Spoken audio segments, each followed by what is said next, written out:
اگر نزلہ ہو جائے تو کلونجی کے تیل میں تھوڑا سا زیتون کا تیل مکس کر کے رات کو 2 قطرے ٹپکا دیں، نزلہ ختم ہو جائے گا۔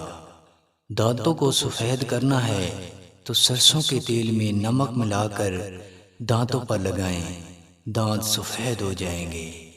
اگر جسم کا کوئی بھی حصہ جل جائے تو کوشش کریں کہ فوراً کچا آلو جلی ہوئی جگہ پر رگڑیں، آبلے نہیں پڑیں گے۔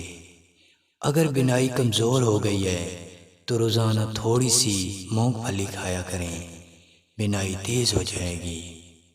کھانا کھانے سے اگر بد ہضمی ہو جائے تو 1 گلاس ٹھنڈا پانی کا پی لیا کریں، بد ہضمی دور ہو جائے گی۔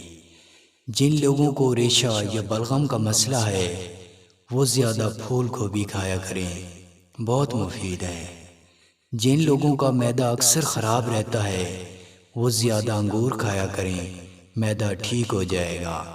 اگر وزن کم کرنا چاہتے ہو تو 40 گرام کلونجی اور اسبگول اور 80 گرام شہد لے کر تینوں کو مکس کر دیں اور ہر کھانے کے بعد 1 چمچ کھائیں، چند دنوں میں وزن کم ہو جائے گا۔